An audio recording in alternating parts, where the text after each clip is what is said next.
So, here's sneaky black hat, huh? Big old sneaky black hat. We're all sneaky black hats around here. And this is your target network. This is the sort of thing you're after. Did a bit of reconnaissance. We've got a pretty standard kind of segmented network infrastructure, a couple of firewalls, one internet facing, one facing the internal network. We've got a server segment with a couple of interesting boxes, one of which happens to be our target database server. We've got a DMZ segment, mail server, and interestingly enough, on the desktop LAN, there's the admin. So we want to get through those firewalls into that database server. Now, firewall set, no one's going to let that database server talk out to the public internet. Maybe a few Windows updates, something nasty like that. In this case, it happens to be running a sensible operating system like Linux. So how are we going to get there? Well, the plan looks something like this. Maybe the admin's the way to do it. Mail headers say he runs Pine. That's all the goodness of WFTPD in a mail client. I happen to use Pine, by the way, sorry. Mail signature, he's got one of those auto-generated sig things, tells us what kernel he's running, what sort of Linux it is. This case, Debian Sarge, sensible. 2422, slightly old kernel, could come in handy. And the weblog seems to suggest outbound HTTPS isn't filtered. Because we can see the connections coming from their NATing router instead of their proxy server. So that sounds good, yeah. Outbound connection on port 443 TCP. So this is the plan. We take my 0-day Pine exploit, which we can deliver as an email message via SMTP. We punch it on through to their mail server. We wait for the admin to pick up his mail. We exploit his Pine. All good. Bit of connect back shellcode out to our netcat listening out in the public internet somewhere. Back into his box, rootkit it up good and proper, and then we'll sit around, we'll wait for him to log into the database server, we'll sniff his password, and off we go. Sounds like a pretty good plan to me. I reckon that'd work. So let's give it a try. Fire up my pretty elite Pine 0-day. Nice innocuous mail. Yeah, he probably opened that. You know, he's always up for opportunities, that guy. And out on the internet, fire up that netcat listener on port 1337 TCP, as you do. And look at that. Root shell, admin shell on his box.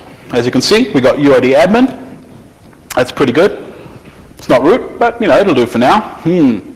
But where'd that Pine go? PSAOX, pipe through grep. Ooh, no Pine, shit. Must have killed it. And you know, he's probably going to notice that. That wasn't quite going according to plan. Oh dear.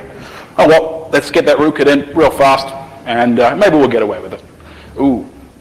Goddamn Linux kernel of the month club members, man, look at that. Ran 2422 for ages, and now he's running some crazy 2.6 thing. Rootkit.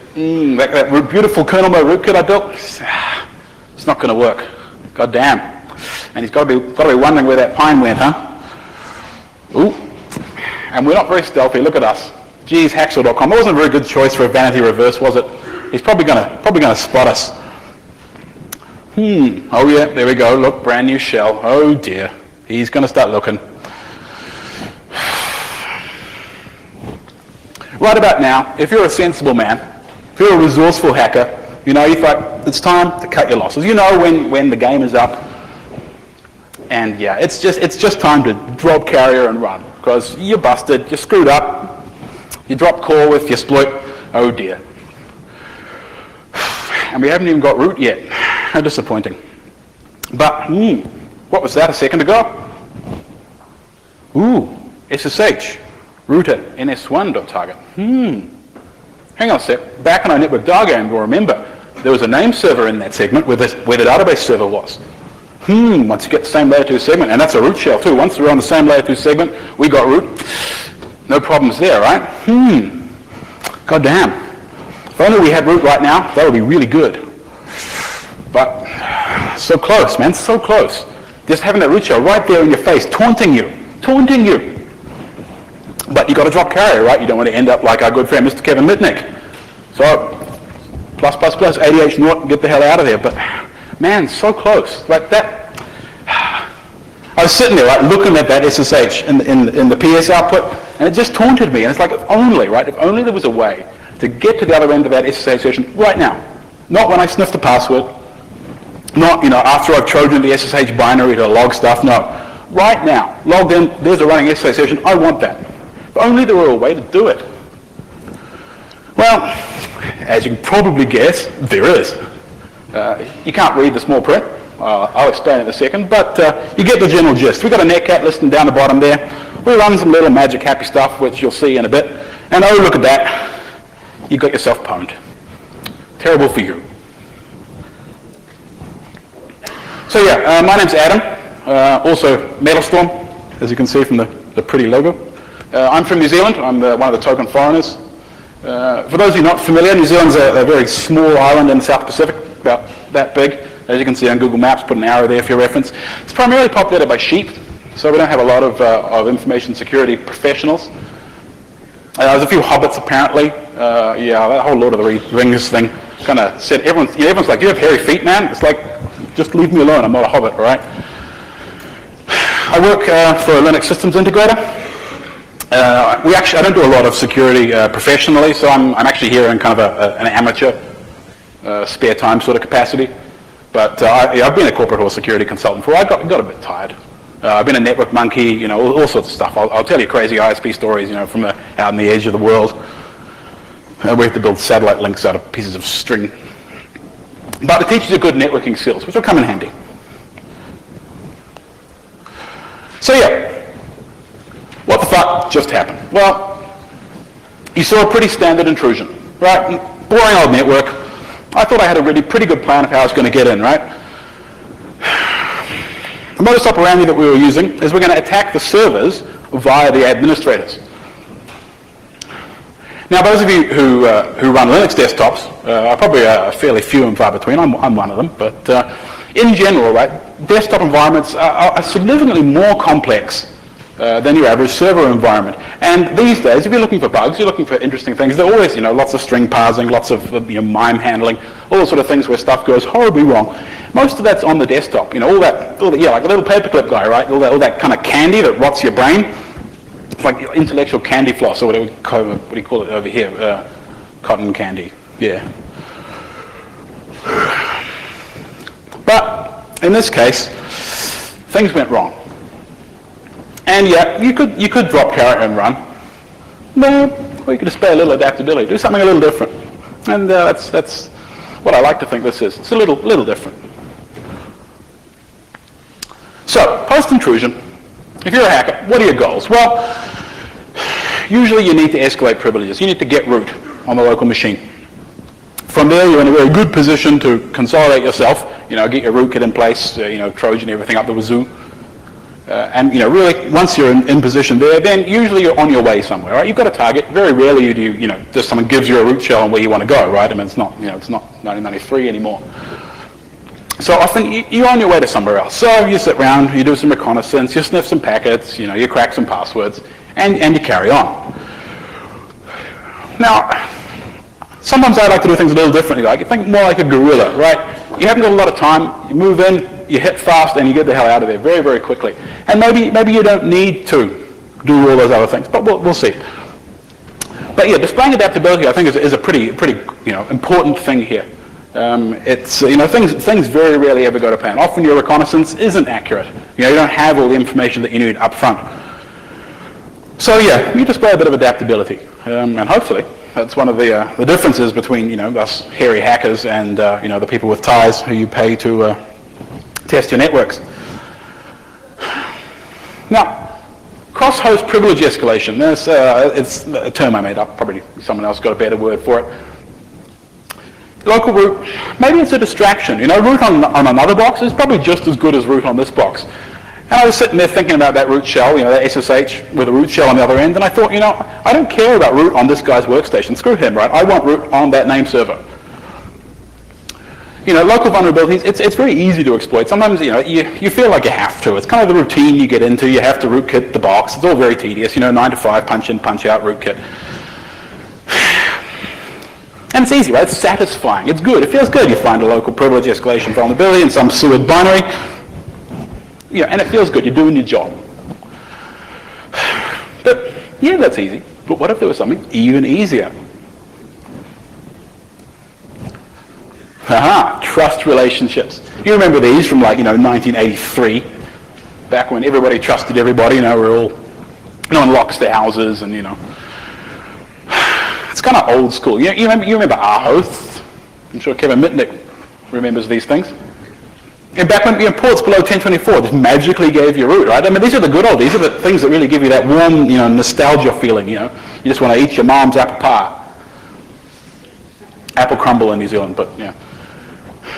And that sort of thing, like exporting / read write to the world, right? I mean, that's hey, we're a bunch of long-haired Unix hippies, right? Share the love around. That's what our good friend Mr. Stallman would say. But that stuff seemed kind of good, right? You could have a beer, you could get some root. It was nice and easy. You didn't have to think so much. All this, kind of disassembly and stuff, all very difficult. I like trust relationships. They're good. They feel good. It's weird, that we even call that hacking, right? I mean, you see the old movies of Simple Nomad getting root by mounting stuff, right? Those were the good old days. One of the things I really like about trust relationships is that instant gratification thing. I like instant gratification. I like just, you see root, you get root, right? That's fun. That's good. Instant gratification. That's my sort of exploit, right? So I decided to break trusts into two categories. What I'm calling non-transient trust. Obviously, this talk is called trust transient, so it's obviously a transient trust. So non-transient trust, that's your traditional sort of trusts, right? That's your R hosts. It's things like SSH trust. Essentially, it's a stored authentication credential, either on the client side, like an SSH trust with your private key, or on the server side in the case of something like R hosts or things that trust ports below 1024 or trust ident response or whatever. It's what Bruce Schneier might call one-factor auth, if he were here. It's authentication in some cases based on the properties of the connection, the source address, the IP. The port number, that sort of thing.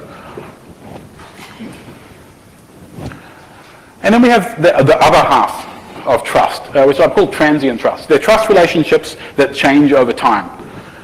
So during authentication, a trust relationship that exists only for a period of time, so and change over time. Really, during the authentication process, there's some sort of strong authentication, PKI or whatever. But after we've completed that authentication phase, we have essentially a trust relationship for the duration of that connection. And unless you're going to personally, by hand, authenticate every single packet, right, then you have to accept that there's some degree of trust in every open connection.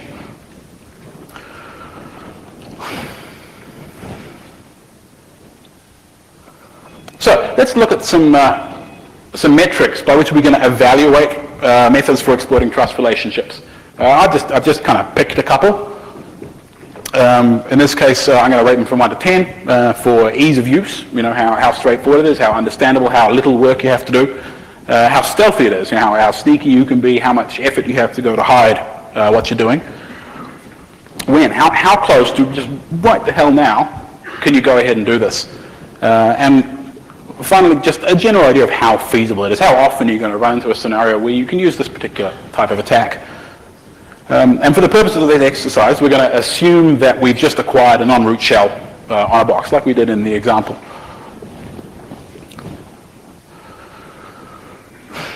So, the first, and probably the best way, right, is we exploit a classic non-transient trust, like, an R host or something. So, we can pretend to be client A so that the server trusts us.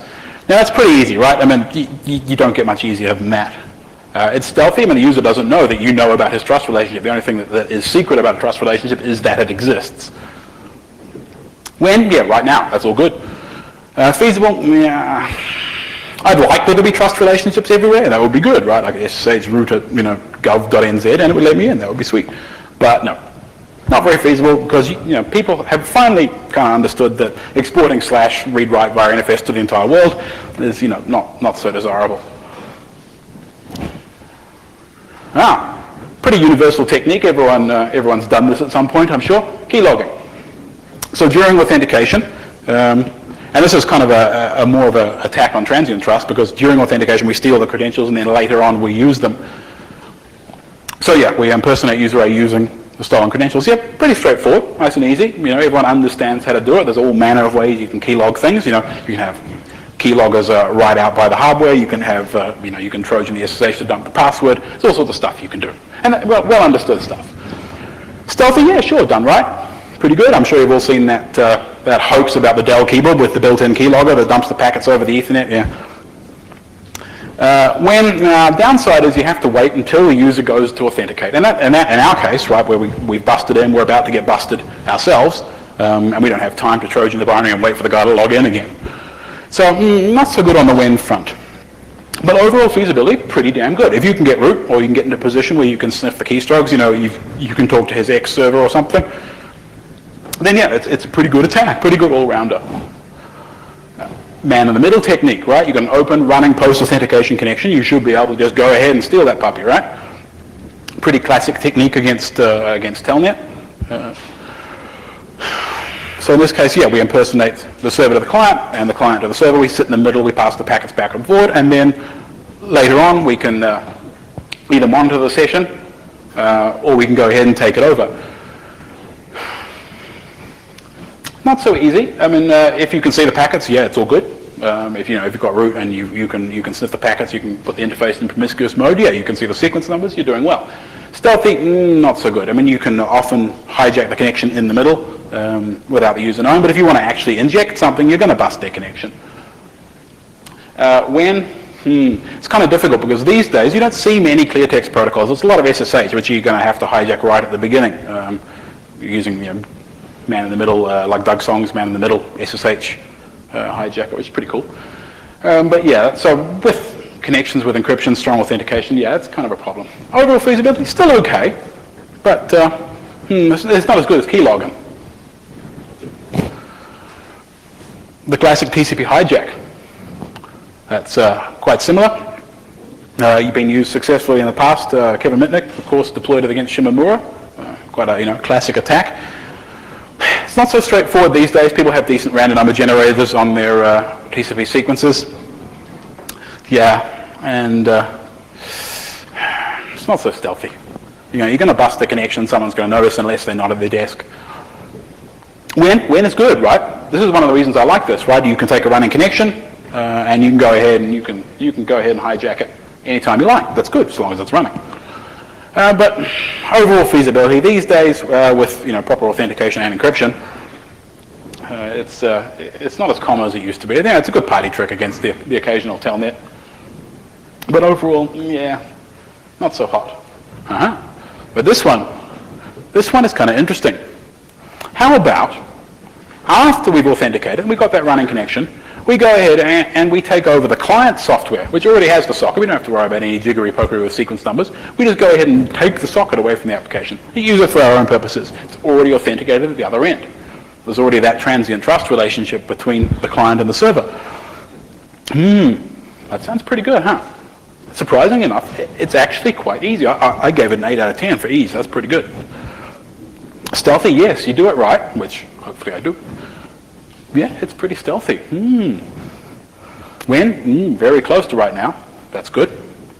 And overall feasibility, yeah, you see a lot. I know my desktop, right? I've probably got 20, 30 SSH connections open all over the goddamn place. You root my box, well, there's a whole lot of root shells for you. So yeah, I think overall feasibility, pretty damn good. Now this exploiting the application thing, right? It's a slightly different MO to your normal attack, right? Because really what you want to maximize your chances is you want as many users logged in as possible, running as many applications as possible, because you're going to sneak down those connections.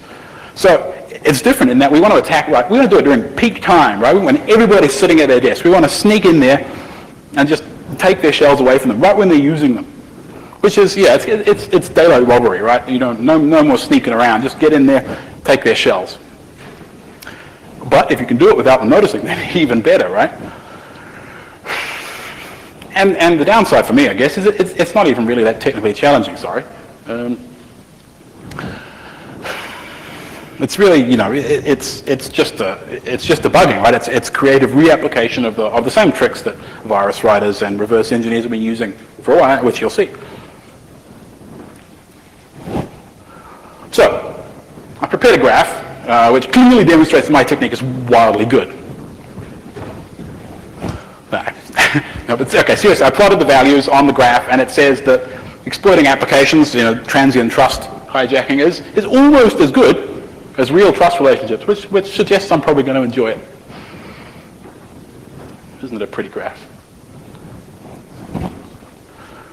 So, I present to you my SSH jacket. It's a little Python script, which, when you point it at a running SSH process, gives you a shell out the other end. Just like that. We're going to go through a few details, how it works, some kind of nitty-gritty bits and pieces, how we implement anti-forensic technique whilst we're doing it, a little bit of mitigation, not too much, don't worry. And yeah, the usual, what else are we going to do with it? Now, hopefully everyone here is familiar with SSH, the Ssh Protocol.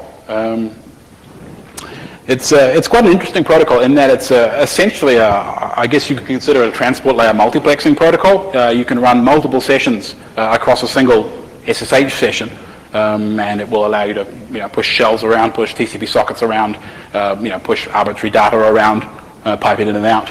And it does this by using what they call a virtual channel infrastructure over the top of their SSH connection.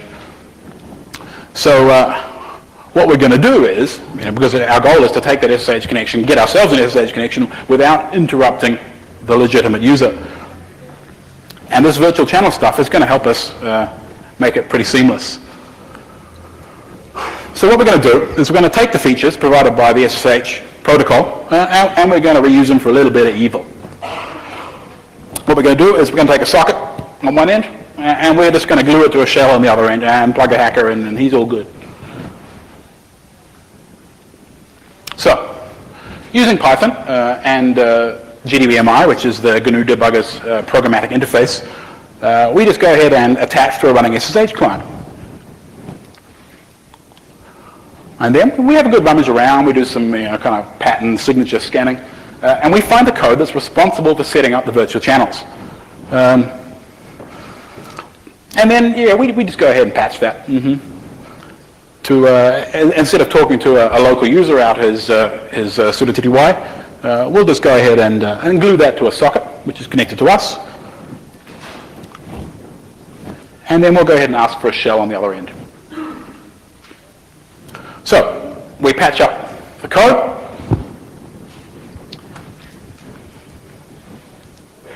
And then, yeah, we just go ahead and ask it to run it for us. Thanks very much. That'd be nice. And it does. And then a little bit of cleanup. And continues as if nothing happened, except that, yeah, a shell just popped out our netcat. Terrible for you, good for me.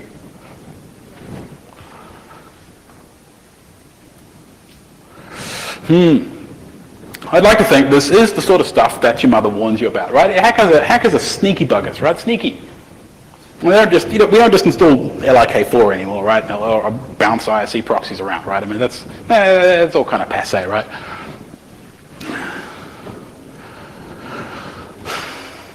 I like to display a little bit of creativity. Sort of thing that an expensive pen tester might do if you spent your money wisely. So I mean, essentially what we're doing, right, is just automated debugging, right? And of course, you give a human a debugger, you plug them into a process, of course we're going to do sneaky stuff, right? But what we're really aiming to do is we want to automate it. We want something that has the, I think on the next slide it says, yes, the sneakiness of a human and the reliability and the portability and the speed of a script. So we're going to use GDB, which is the most excellent GNU debugger.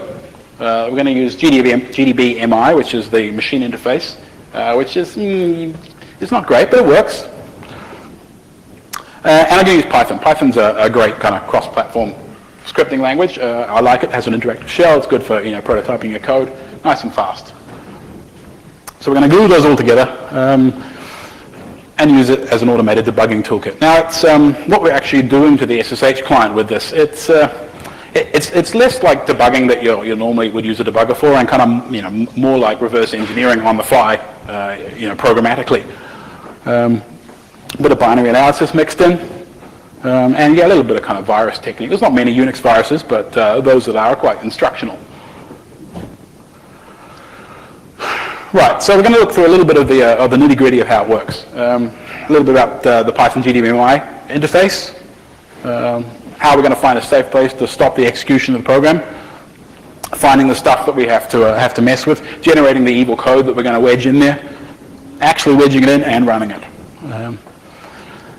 And you know, I'm discussing it obviously specifically with reference to my SSH jacker, but this sort of technique is quite generically applicable, as you'll see.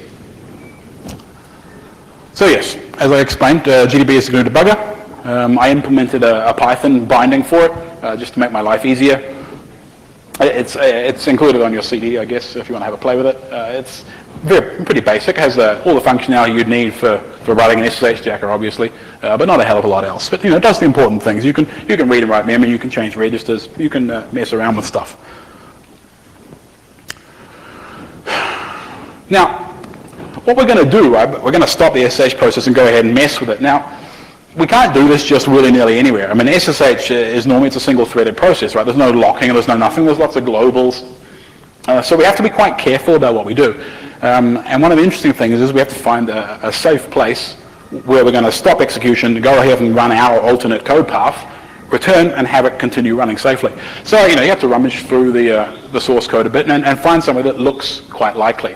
And obviously what you're looking for is I guess, the least deviation from the normal functioning of the program. In this case, I had a rummage around the main line. You may be familiar with SSH. If you open up the command shell inside SSH, you hit the escape sequence, and C gives you a command shell. You can open up new port forwards. Obviously, that has to be able to set up virtual channels because those things run over a virtual channel. So I figure that's probably a pretty good place to have a look, figure out how it works, where can I safely create virtual channels. And funnily enough, yeah, right there in the main line, it sits in that select most of the time. That sounds like a pretty good place. So what we're going to do is we're going to attach our debugger to the process, just stop it where the hell it is, rummage around and see if we can't find that safe place. And then we're going to drop a breakpoint there, just like that. But where the hell is select? We don't have any debug symbols unless you built your own SSH, and you know that's obviously not going to run on someone else's production box. So yeah, we don't have any debug symbols. How the hell are we going to find select? Well, anyone who's done any sort of reverse engineering, binary analysis, you know, is familiar with this sort of technique. Pretty standard sort of stuff, right? We work backwards from where we can find select, which happens to be where it's imported from libc into the address space of our binary in memory. So we rummage around, we find it in libc. And then we walk backwards through the global offset table and the procedure linkage table, and eventually we find calls in the main line to the PLT entry for select. Now in this case, it was actually quite lucky. There's one call to select in the whole goddamn binary. So I didn't even have to bother putting a breakpoint in the main line. I just went ahead and put it in the PLT. It jumps through the PLT on the way. So yeah, we just drop a breakpoint in there. Pretty good, so we found select. That's good. Now, next interesting thing we have to find is where that virtual channel setup code is that we're going to go ahead and patch. In this case, it's a function called SSH session 2 open. It's for the protocol version 2. You have to find that. Still no debug symbols, of course. Fortunately for us, there's a fairly unique error message in there. In this case, the dupe fails, and it whinges about it with. And fortunately, it's the only place that string is used anywhere in the binary. So in this case, we find the data section, the read-only data section of the ELF binary in memory. We rummage around, we find that string, and then we wander through the code segment until we find references to that string. And at that point, we know we're at a roughly sensible offset inside that function that we're looking for, SSH session 2 open. Now, the actual evil code itself, well, what's it going to do? Well, we're going to replace the first half of the virtual channel setup code. We're going to save the registers before we execute, obviously, so we don't interrupt the smooth execution of the program, and we're going to restore them afterwards. Essentially, what we're going to do is we're going to inject some shellcode, and that's going to, you know, pretty standard sort of boring shellcode. It's going to run socket, it's going to run connect. Once we've got that socket connected, we're going to put it in place of where SSH would normally expect to find a local file handle to your TTY when you normally request a shell. So we're just going to glue that puppy together, right? It's the joy of Unix, right? This whole files and sockets being the same thing. That's good, I like that. And then when it's finished, yeah, we've got to leave everything just as we found it, stack unmangled, nice and clean. And the shellcode that I'm using, it uses libc calls for no really good reason. I could have just used kernel calls, but I figure I had libc there, I may as well use it. Now this may sound a little funny, right? I'm overriding half a function. You might have thought it would be easier to just go ahead and bring my own function that does everything I need. And yes, that would have been probably easier in retrospect. But it's not quite as smooth as it seems. SSH is a nasty thing. They use a lot of kind of that data-driven metaphor. So there's lots of big global arrays of function pointers that you have to mangle with, and then everything is asynchronous, and you have to stick callbacks here and there. It's really quite messy.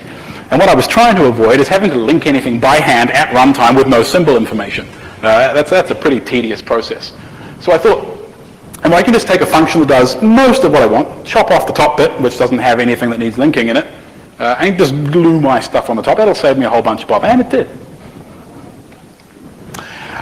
The downside of that is that, you have to handcraft it for each SSH binary. That's pretty sucky, because we don't have enough information to write this until runtime. So, we'll just go ahead and generate bits and pieces. We have some shellcode. It has some holes in it. We collect some data. Because we have a whole debugger available. We can disassemble the damn thing if we need to find out what information we need to write correct shellcode on the fly. So that's what we do.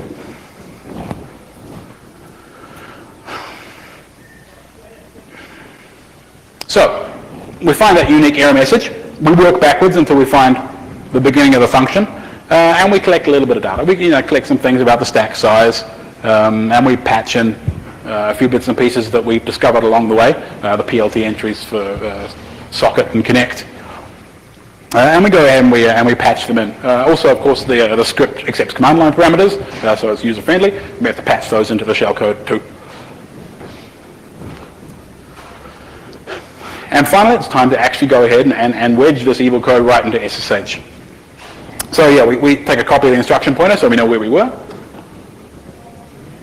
We back up the code we're about to overwrite, and we just go ahead and wedge it on top of the function. And the idea is we get it just right. So the top half and the bottom half, the register states just so halfway through the execution, so we can hand off to the other half of the function with all the other difficult bits that I didn't want to link. And then we set a breakpoint at the end so that we can catch the end of the successful execution of our code. So we go ahead and we run it. And a bunch of output happens, but the important thing is at the bottom. We've got ourselves a netcat lister, and oh look, out pops our shell. And the guy, that little clip art dude, right, he's playing Hump the Wumpus, as you do, right, and the Wumpus is still going to kill him. His session's very much alive and well and living. Now, interesting question. How about SCP? You're just copying a file around. There's no shells involved. What about piping stuff over SSH? How many use rsync over SSH or CVS over SSH? How many people have SSH embedded in backup processes and stuff that shunts things around the network? You think that just, data in one side, data out the other? It's just a pipe, right? That's all. Actually, no. You can do this on a running SCP. Oh dear. It's a few little difficult bits. There's some client-side checks on whether or not we're supposed to be running a remote shell. Of course, we completely control the client, so those checks are just kind of, humorous.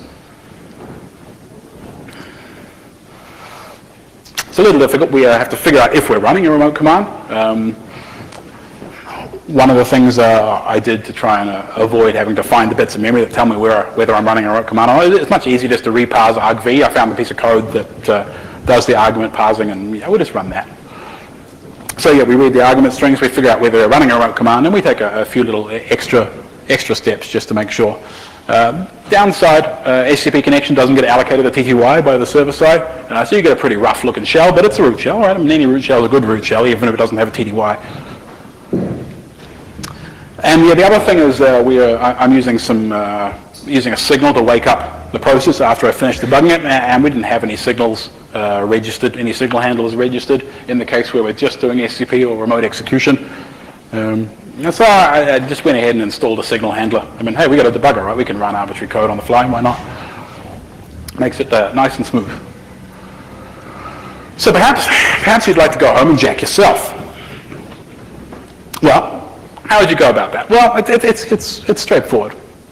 What I did, and I guess it's probably, I hope, the easiest way, is just go ahead and write yourself some hijack code. You want to know if it's possible to take the protocol that you're using and make it do something interesting. In this case, give me a shell. So I wrote some code that I hooked up to like a magic key press in the SSH client that would spawn me another shell to make sure that there's no problem on the server side with having 2, 3, 4, 5, 6 command shells running for a single SSH session, because it's not something that normally happens. And it turns out that it worked. So at that point, I knew it was possible. And then, yeah, it was quite good. The compiler generated a bunch of code for me, and that was quite a good pointer to writing my shell code. Nice and easy, none of this hard work or anything. Just let the compiler do it, right? And then I went ahead and implemented hijacking for a binary that had debug symbols, so I didn't have to worry about all the signature scanning and stuff, right? That's a relatively well understood problem. It's tedious, but you can do it. So yeah, I did it with I built SSH with all the debugging symbols available, made it nice and easy. And once I proved that it worked like that, it's off to the tedious bits, which is you have to build a list of all the symbols you need. And in the case of SSH, it's pretty nasty.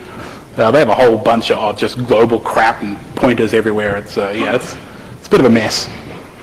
So yeah, you got to look at a whole big list of symbols, and then for every single symbol, you have to go ahead and come up with a strategy to find them all. Tedious, but eventually, kind of fun. And then, yeah, write some cunning code to do so, jack your friends for fun and profit. And then, if you're really nice, a little spinny round division one with the Hollywood OS and and stuff, so that you can sell it to security consultants or something. So yeah, think about all the things that you use SSH for, right? It really gets around, right? I know it's all over my network. I mean, it's such a useful thing. It's quite ubiquitous. One of the things someone asked me at some point was, you can, in the middle of your SSH connection, you can smack the escape sequence and ask it for a list of the virtual channels running over your session. Does the hijack connections show up in that channel, in that list of channels? Yes, unfortunately it does. Of course, it's all client-side. You want to go patch the code to remove it from the list, feel free. Of course, you can still spot the file descriptors open against your SSH process if you go and look in proc or wherever. But I mean, how many of you wander around looking at the proc entries for your SSH clients while you're using them? I know I don't. And yeah, what happens when you log out? I jack your SSH connection, you log out of yours. Well, if you've ever left a port forward open over your SSH and then you log out of the actual shell bit and your port forward's still open and running, you'll notice your SSH connection just seems to stop. The shell just waits for that extra virtual channel to time out. Same thing happens here. So basically you can take a very short running process, say a nightly SCP backup push, sneak a shell across it, and that connection will stay alive as long as you want, even after the SCP is done. It's pretty useful.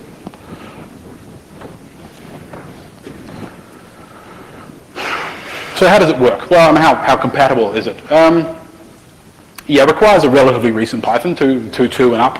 It ought to work with 2.1. There's no good reason why not. But I haven't got any Python that old knocking around at the moment. Yeah, and it's just stuffed to the brim with IA32 kind of specific thinking. Unfortunately, I'm an Intel kind of guy. Terribly sorry about all your kind of PowerPC users. You'll all be Intel users soon. Yeah, it should work with pretty much anything. OpenSSH 3 anything. I've tried it on a few distributions. Stock even size, Red Hat Enterprise 3, Red Hat 9. Works on Slackware. I work with a guy who used to work with SUSE on the AMD 64 GCC, and I don't know what they did to their compiler, but it generates code that's just nuts, right? It doesn't even work. So yeah, it's pretty broken on SUSE at the moment, so all you SUSE users have to wait for me to get a little sneaky. But yeah, so it does work. It works out of the box, and the stuff that parses the disassembly of the existing binary to figure out the bits and pieces, that works reasonably well. Now, a little brief tangent, if you'll indulge me, into anti-forensic technique. Now, this MO of moving fast, of getting in there, taking the user's shells whilst they're using them, and just not stopping to rootkit up the local box, right? That's kind of risky, right? That level of just going and doing your thing and hoping that no one notices you because you're so fast. Yeah, you do have to still take a few precautions, and I guess I take it for granted when I'm doing things that probably I shouldn't, that I don't want to get caught or sued or anything. So yeah, anti-forensic technique. Now I think the Grug is talking at this black hat. I think he's doing his anti-forensic talk that he did last year at RuxCon. Go and see it. I mean, it's really very, very interesting. If you're into doing forensic analysis or defeating forensic analysis, it's, I'm just going to touch on a couple of little bits and pieces. Go and see his talk. It's good. So yeah, we're going to look at how anti-forensic technique, and then specifically how we apply it, or how I applied it in implementing the SSH jacker, and how well we're doing. So what are the bits that are relevant to us? Well, the best thing, right, is don't leave anything on the disk, right? Don't touch it, right? We're going to use an interpreted scripting language, so we're already in a pretty good position there. We're going to try and keep everything in memory, because if everything's in memory, right, there's no tripwire to spot you. There's no evidence on disk for people to go around and read the sectors after you deleted it. And then we're going to try and use only locally available tools and interpreters. That way we don't have to bring any of our own wild zero-day and magic tarballs called zeroday.tar.gz that we download from hacksaw.com. Big damn giveaway. We don't want them to be able to use their IDS to reconstruct our tarball full of goodness or whatever. So yeah, if we use a local interpreter, a Turing-complete interpreter, right, they don't know what we did. They know we did something, but if they've got as far as figuring out they got themselves hacked, they probably figured that we did something, right? So go ahead and use your local interpreter. And if you're really good, you just write your tools as you need them on the spot, right? If you get into a box, it's got Perl, suck, well, you write your tools on the spot in Perl. You need a port scanner, go ahead and write one in Python, in Bash if you have to, right? It's much better than bringing your own, nmap binary around. They can figure out where you compiled it, and geez. And then the other thing to avoid is new network connections. You don't want any telltale reverse shells connecting out like we did earlier on in our outbound 443, bad idea. We want to avoid making new network connections. So wherever possible, we want to reuse our existing connections, or if we have to, we hide in plain sight, stick things inside DNS packets or whatever sort of, sneakiness Dan Kaminsky's up to these days. So, how do we do it? I mean, how does my SSH jacker, how does it look compared to those techniques? Well, not too bad. We do use general purpose tools. We use Python. We're quite happy with whatever version of Python's knocking around. We only use standard Python libraries. That's good. We use GDB. It's not guaranteed to be installed anywhere, I admit. Hopefully you don't do a lot of debugging on your production servers, but bear in mind this attack is primarily targeted towards desktop machines. And even if you get somewhere you find there is no GDB, well, you probably could install it, right? Apt-get install GDB, that's pretty straightforward, RPM. And I mean, what is installing a standard package that exists in everyone's distribution going to tell them when they do their forensic analysis? Well, maybe you're a good sysadmin, maybe you like installing things. I don't know. SSH, it's already encrypted, that's good. So our SSH connections, if we're running across, there's no worry about the IDS sniffing that and figuring out what our shell was up to. And yeah, we're sneaking down an existing SSH connection, so that's pretty good. No IDS is going to spot extra stuff flying around. But yeah, where do I suck? Well, we've still got some Python code lying around the disk, right? At the moment, I can copy across my Python script, fire it up and run it. But yeah, that touches disk. That's not so good. And then, of course, there's the connect back from the socket shellcode that we inject. That's a whole new connection for them to spot. And even worse, it's in the clear. That's not so good. So yeah, we need to try a little bit harder. One quite obvious thing is if you came in via SSH and you want to get a TCP connection back, well, hey, that's what SSH does, right? It shovels TCP connections around inside encrypted tunnels for you. That's great.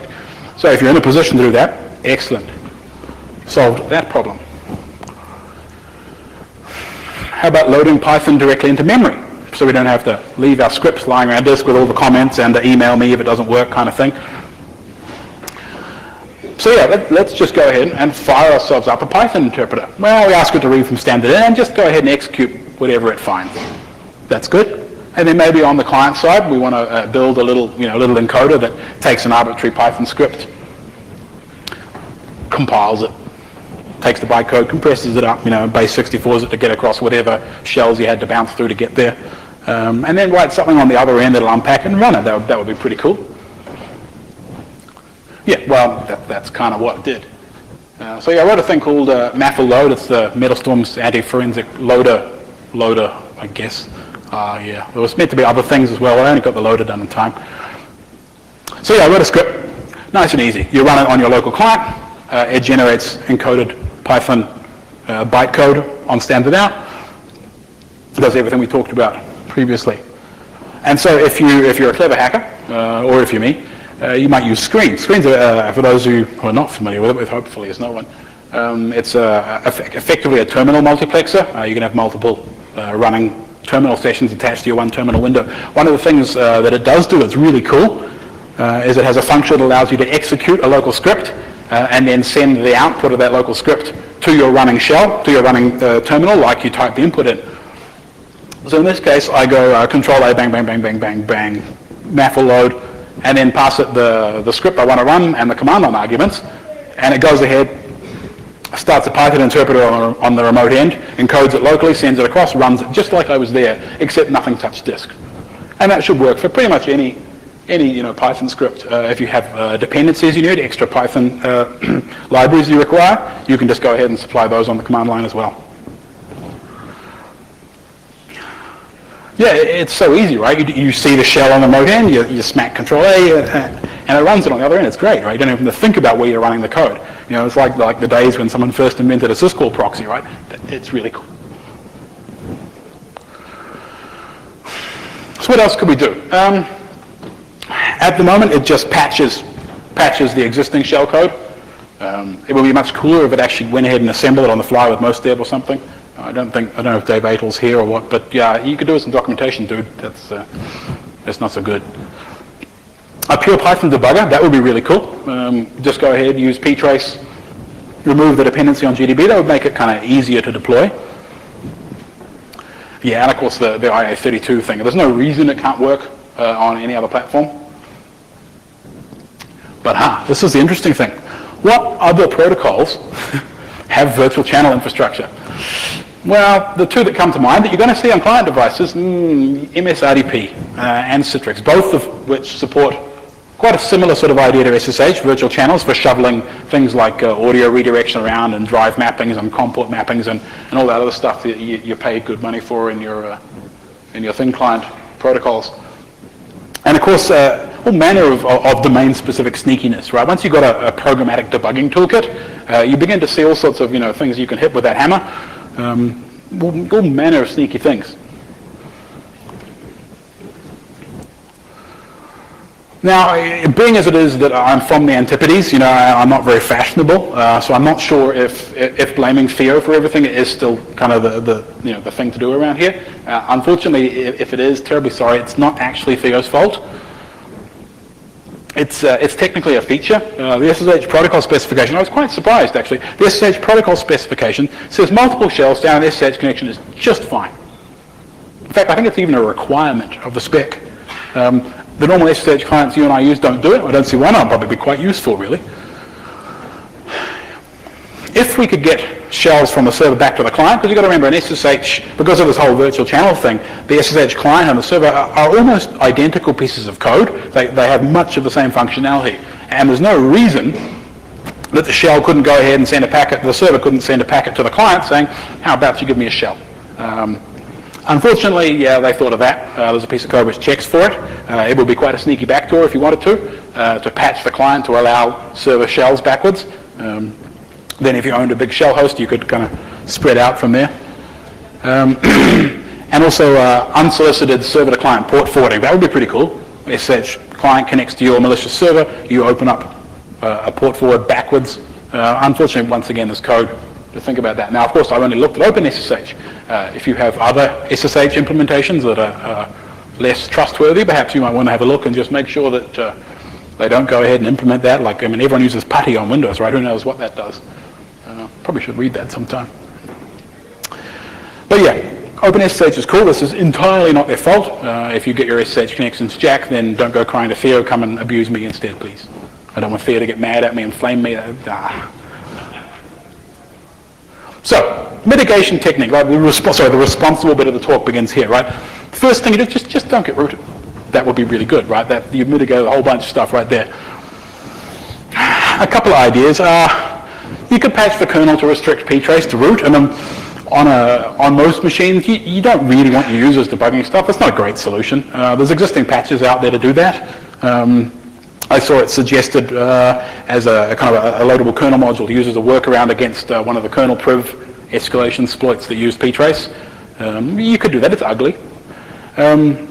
Funnily enough, there's a program called SSH Agent, which is responsible for handing out your keys to people without you asking or something. Anyway, they kind of thought about this for SSH Agent, and in the installs I've seen, often you'll find it's set GID. On Linux, at least, you can't ptrace attach to a process that's set GID or set UID. So in this case, yeah, this attack wouldn't work as non-root against SSH Agent, and you could set the GID bit on your SSH client. Now, of course, that comes with a whole bunch of other responsibilities, like making sure you can't leverage the fact that it's set GID to mess with other people's SSH clients. So I'd probably be kind of careful before I did that. One of the most important things you can do is where this is a really powerful attack is where we have automated SSH, where we have trusts between hosts using SSH key authentication. If you read the SSH man pages for the authorized hosts file, you'll find there's a whole bunch of directives you can use to limit what a key can be used for. You can limit where the port forwarding is allowed, where the X forwarding is allowed, where port forwards can connect to what commands it can run locally. Right, that's very, very useful. If I find a trust relationship between two boxes and the key on the server side says this is only valid for executing, user games Hump the Wumpus, right, then I can't get a shell out of that. It's only going to give me more games of Wumpus, right, and I can play that at home. So that's a really good thing. And of course, my personal favorite mitigation technique, right, is Steve Gibson, right? He's got it all sorted out. That raw sockets thing, right? Raw sockets wildly evil. We'll sell debuggers. Let's just go ahead and get Microsoft to take the buggers out of their operating systems. And I'll write an email to Richard Stallman and tell him I want him to, RMRF his GDB tree. That'd be pretty good. Mm-hmm. So yeah, why do you care? Well, probably you don't, right? It's nothing you didn't already know, right? I mean, I got a debugger, I can see a process, I can attach to it, I can make it do sneaky stuff. Whoop-de-doo. Yeah, and if you get rooted by your screen, this is nothing wildly different. The only thing I think is really interesting is attacking server systems through client systems, right? We see that in the Windows world all the time, right? That's the way you do it. You send someone an Outlook, click on my dancing bears or whatever, and you run it, and then from there you can go ahead and root the servers. So that's a pretty standard technique. It applies applicably on Linux desktops as well. And of course, yeah, the really interesting one would be similar attacks against ICA and against MSRDP, and I've talked to a few Windows bunnies about this, and there's a couple of people kind of playing with this idea for Citrix, so you might see something interesting relatively soon. Hackers made me do it, it's not my fault. I was brainwashed. I went to RuxCon, I saw some good talks, and yeah, I became evil. It was terrible. Yeah, and the Grug, if you get to go and see his talk, please do. There's a guy called Sean Close, Australian guy. He wrote this co-resident ELF encryptor thing. He's got two processes that both debug each other and then kind of page memory in and out of each other and decrypt it on the fly. It's just insane. I have no idea how he wrote it and stayed sane. If you ever want to try doing copy protection in a Linux environment, or you want to prevent your Linux binaries from being reverse engineered, go try out Shiva. It's just nuts, right? I mean, it was pretty cool. I was sitting in the audience going, man, this is a crazy motherfucker right there. And Silvio, that's another Australian guy, real godfather in the virus scene. He had a few good ideas. And then, yeah, there's not much of a security scene in New Zealand. I suppose I have to at least say hi to some of them. Hi, Mum. So yeah, NZISIG, NZ22600, Southern Lights, who New Zealand's only kind of hacker crew for a while there, weren't very stealthy, dear oh dear. And there's a guy called GNU Spice who gave me a copy of Cheswick and Bellevin many years ago, which was the start of my career as a good evil person. All right, the other demo time, right? Everybody loves to see the demo. Assuming we've got time, how's the symbols for the time? All good? It's all good. Right, you have to excuse me because I can't see it on my screen at the same time, so this may be a little furry. Oh, jeez.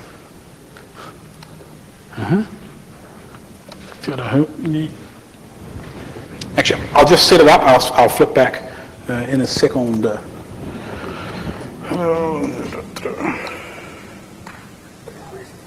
Yeah, we are way ahead here. Got a big old netcat right here.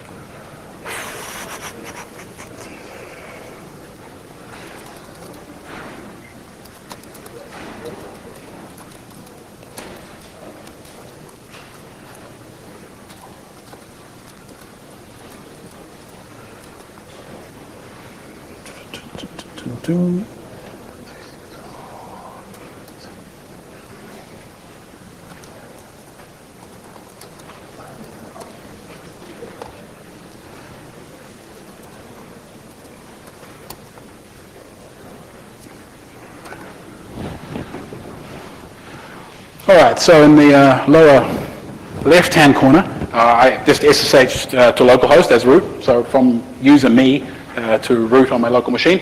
I'm running top, something interactive. Top, we have a nice netcat listing on port 1337, quite appropriate. And on the right-hand side, down about, where the hell's my mouse? No, there it is. Goddamn mouse focus. And over there we have the SSH jacker. I plugged in the process ID of the SSH client. And you just keep an eye on that netcat up the top there. And if you're cunning, you'll note that the top will still be running at the end.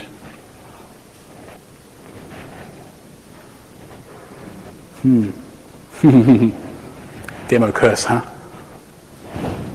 Did I forget to smack enter up there? Die. Jeez. Let's try that again. One of the great things about this is you can open up as many virtual channels as you like. So you've got a dozen shells out the other end. It's all good. Where's that pesky mouse?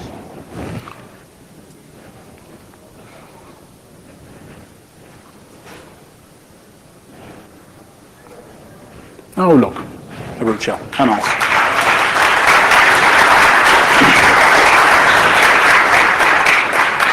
So yeah, that's the money shot. Right there, everybody loves that, huh? Here's that open office.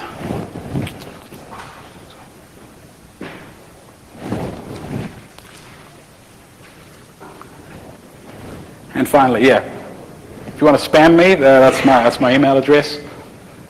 And yeah, questions. I'm sure this is all, it's just a party trick with the debugger guys, so hopefully you've got a few questions to kind of shred me up a bit.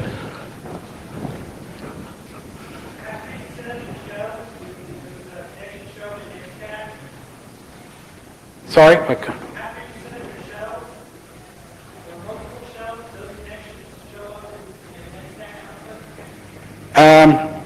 The connections from the client to your netcat listener, yes, you can see those. So obviously you want to keep it as quick as possible.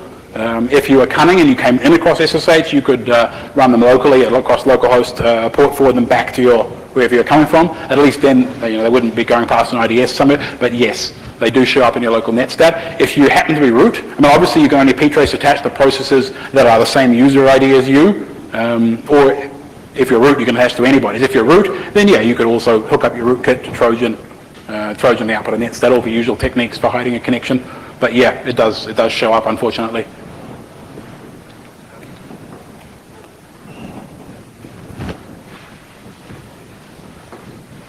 That's all good.